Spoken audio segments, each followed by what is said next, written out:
शाम ढलने दो, तुम्हें भी पता चल जाएगा हमारा खेल। लगता है आपको किताबें पढ़ने का बहुत शौक है। पढ़ने का शौक तो पहले था, अब तो जो पढ़ लिया उसे आजमाने का शौक है। क्या कम मेहनत में किसी फिल्म से ज्यादा कमाई की उम्मीद बेमानी है, और वो भी तब जब फिल्म साउथ की एक रोमांटिक हिट का रीमेक हो और राजेश खन्ना जैसा सितारा फिल्म का हीरो हो। लेकिन किसी के सितारे उन दिनों गर्दिश में हो तो जरूर फर्क पड़ता है। Crime, horror, mystery, psychological thrill से भरी 23 मई 1980 को आई इंग्लिश सबटाइटल वाली एक ऐसी फिल्म थी रेड रोज, जिसकी लीड कास्ट में राजेश खन्ना, पूनम ढिल्लो, ओम शिवपुरी, सत्यन कपूर, अरुणा ईरानी और रूपेश कुमार के अलावा कई और सितारे नजर आए थे।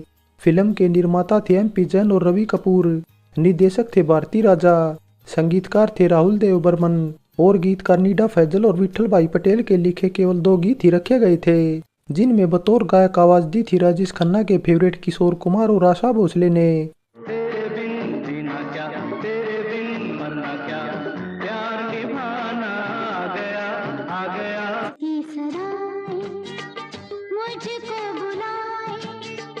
फिल्म का गीत संगीत ठीक ठाक तो था, लेकिन पॉपुलर नहीं उसका। 2 घंटे 18 मिनट की फिल्म रेड रोज को अगर 6.2 आउट ऑफ 10 IMDb रेटिंग मिली हुई है, तो बजट इसका तकरीबन 1 करोड़ 10 लाख रुपए के आसपास रखा गया था, और रिलीज के बाद बॉक्स ऑफिस इंडिया पर यह अपना बजट तक नहीं निकाल पाई थी और फ्लॉप होकर साल की टॉप 30 फिल्मों की लिस्ट से भी बाहर थी। साल की टॉप 5 फिल्मों की बात करें तो पहले नंबर पर थी कुर्बानी, नंबर 2 पर थी आशा, 3 पर राम बलराम, 4 पर दोस्ताना और 5 पर शान थी।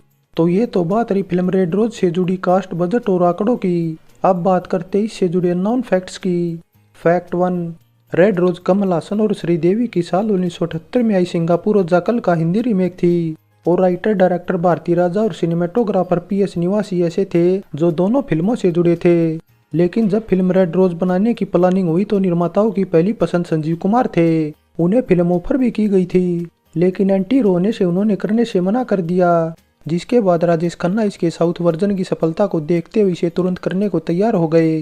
वैसे राजेश खन्ना साल 1979 में सोच समझ कर फिल्में साइन कर रहे थे।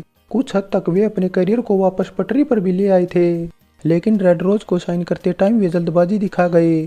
फिल्म को लेकर वे इतने एक्साइटेड थे कि उन्होंने इसकी शूटिंग 4 महीनों में ही निपटा ली थी, लेकिन झटका उन्हें तब लगा जब निर्माताओं ने सेंसर बोर्ड में एडल्ट सर्टिफिकेट के लिए अप्लाई किया।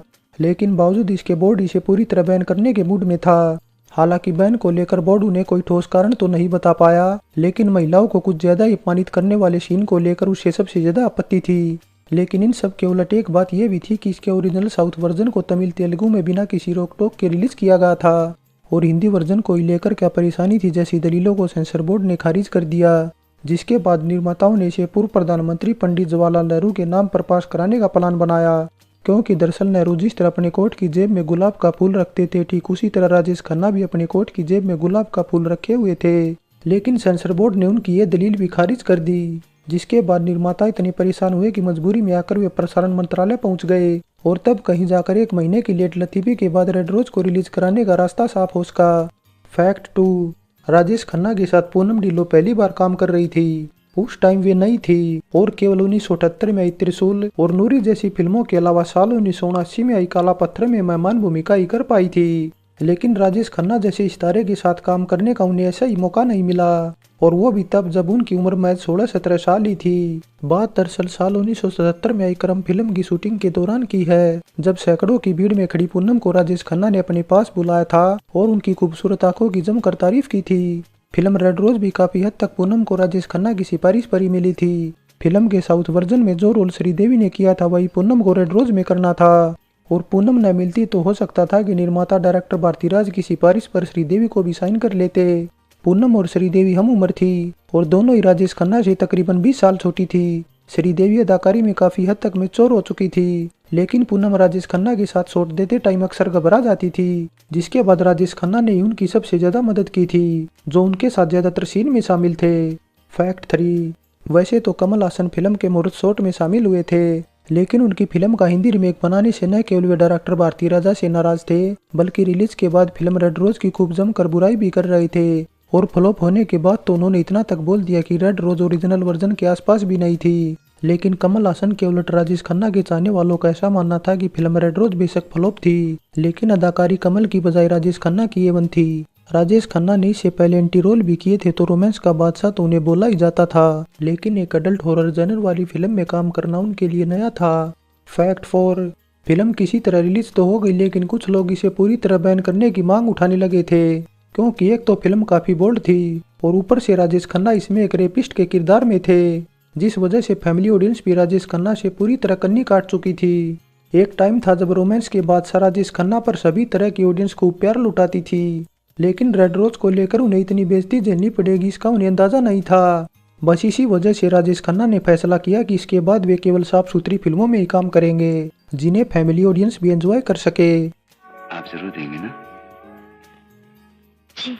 फैक्ट 5, फिल्म की बोल्डनेस का अंदाजा इसी बात से लगाया जा सकता है कि नई नवेली होने के बावजूद पूनम ढिल्लों निर्माताओं पर भड़क गई थी, क्योंकि दरअसल बाथटब में उन्होंने कुछ पोस्ट दिए थे, जिसका होर्डिंग रिलीज से पहले शहरों में कई जगह लगा दिया गया था।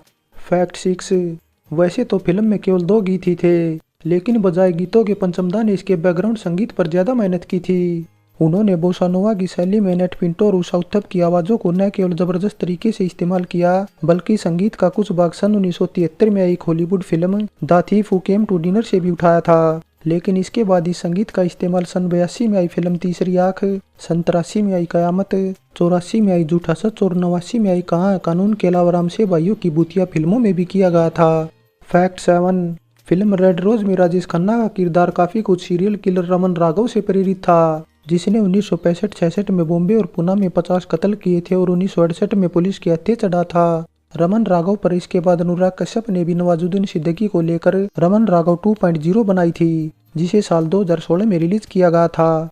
फैक्ट 8, बतौर निर्देशक पी भारती राजा की red rose debut Hindi film थी। उन्होंने साउथ वर्जन को ही देखते हुए इसे बनाने का फैसला किया था, लेकिन फ्लॉप होने के बावजूद उन्हें उम्मीद थी कि आगे जरूर उनकी फिल्में अच्छा करेंगी। लेकिन साल 1983 में लवर और 86 में सवेरे वाली गाड़ी जैसी फिल्में रिलीज होने से उन पर पूरी तरह फ्लॉप निर्देशक का टैग लग गया, जिसके बाद दोबारा वे हिंदी फिल्में बनाने की सोच भी नहीं सके। फैक्ट 8, निर्देशक पी भारती राजा की तरह बतौर निर्माता MP जैन और रवि कुमार की भी ये डेब्यू फिल्म थी।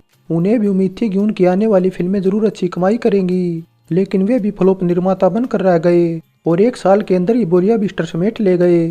फैक्ट 9, सन 2003 में आई तेरी नाम के एंडिंग सीन में सलमान खान ने काफी हद तक रेड रोज के एंडिंग सीन की याद दिला दी थी, क्योंकि दरअसल सीन में सलमान खान का अंदाज काफी कुछ राजेश खन्ना से प्रेरित था। तो ये तो बात रही रेड रोज से जुड़े नॉन फैक्ट्स की। अब बात शूटिंग लोकेशन की करें तो इसकी शूटिंग मद्रास के प्रसाद स्टूडियो के अलावा वहाँ की कुछ इंडोर और आउटडोर लोकेशन पर की गई थी। शूटिंग लोकेशन के बाद अब बात 28 में फिल्म फेयर की भी कर ली जाए तो रेड रोज को एक नॉमिनेशन तक नसीब नहीं हो पाया था। फाइनली ये बात तो सच है कि इसका original south version red rose से बेहतर था, लेकिन इस बात में कोई दम नहीं कि कमल हासन की अदाकारी राजेश खन्ना पर भारी थी। फिल्म में राजेश खन्ना की बेहतरीन अदाकारी और दमदार स्टाइल था, लेकिन साउथ और हिंदी ऑडियंस का टेस्ट अलग होने से कमल हासन की फिल्म सफल और राजेश खन्ना की फ्लॉप थी। हालांकि वैसे तो रेड रोज जैसी फिल्म राजेश खन्ना के लिए नहीं थी। उन्होंने इससे पहले एंटी हीरो का किरदार तो किया था, लेकिन जैसा रेड रोज में था इससे पहले तो क्या उन्होंने इसके बाद भी नहीं किया। फिल्म न केवल बोल्डनेस से भरपूर थी, बल्कि राजेश खन्ना का किरदार इसमें एक सीरियल किलर का था और बेशक फिल्म उस दौर में फ्लॉप हो गई, लेकिन राजेश खन्ना के चाहने वाले आज भी इसे फ्लॉप न मानकर एक कल्ट क्लासिकल मानते हैं, जिस वजह से इस पर वीडियो बनाने की हमारे पास भी काफी ज्यादा डिमांड आ रही थी। बॉक्स ऑफिस पर रेड रोज बेशक अच्छी कमाई नहीं कर पाई, लेकिन अदाकारी इसमें सभी की अच्छी थी। हाँ, अगर कुछ बदलाव कर दिए जाते तो जरूर इसे कुछ हद तक सफलता मिल सकती थी, लेकिन आखिरी फैसला तो देखने वाली ऑडियंस ही करती है, जो उस टाइम सिनेमा हॉल से गायब थी और राजेश खन्ना से रूठी हुई थी। हमारे द्वारा दी गई जानकारी आपको पसंद या ना पसंद आई है तो लाइक या डिसलाइक में से एक जरूर करें, और पसंद आई है तो कमेंट करने के साथ चैनल सब्सक्राइब करें। वीडियो आप तक सबसे पहले पहुंचे इसलिए घंटे का बटन भी दबा दें।